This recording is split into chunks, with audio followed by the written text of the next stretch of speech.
নিয়ে এই জেরুজালেমে গিয়ে যুদ্ধ করো। ওখানে আমালেকা নামে একটা সম্প্রদায় আছে, এরা খুবই শক্তিশালী, তবে তোমরা যদি ইমানদার হও তোমরা এর উপর বিজয় লাভ করবে। এর আগ পর্যন্ত এরা কিন্তু ওখানে ঢুকতে পারে নাই। কথা বুঝতে পারছেন? আল্লাহ পাক শর্ত দিলেন, যদি যুদ্ধ করে জয় করতে পারো তাহলে তোমাদের এই জায়গাটা তোমাদের। তো মুসা আলাইহিস সালাম বললেন তার কওমকে, চলো যুদ্ধ করি। তো মুসা আলাইহিস সালামের কওম বলছে, ইযহাব আনতা ওয়া রাব্বুকা ফাকাতিলা ওয়া ইন্না হাহুনা কাঈদুন। এই মুসা তুমি যাও আর তোমার রব গিয়ে যুদ্ধ করো, আমরা এখানে বসে থাকলাম।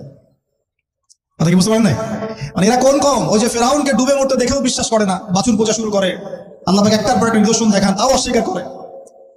তাওরাত নিতে গিয়েছেন মুসা আলাইহিস সালাম, এসে দেখেন তারা বাছুর পূজা শুরু করেছে। মান্না সালওয়া আল্লাহ দিচ্ছেন তাও অস্বীকার করে, মৃত থেকে জীবিত করেন তাও অস্বীকার করে। শেষমেশ বলে বসলো যে ইয়া মুসা লান নুমিনা লাকা হাত্তা নারাল্লাহ জাহরা, হে মুসা আমরা তোমার প্রতি বিশ্বাস করব না যতক্ষণ আল্লাহকে সামনে দেখাচ্ছ আমাদের চোখ দিয়ে।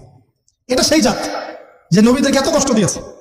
মুসা আলাইহিস সালাম যখন বললেন চলো, আল্লাহ পাক যুদ্ধের কথা বলেছেন, ওটা যুদ্ধ করে জয় করতে পারলে আমাদের হয়ে যাবে।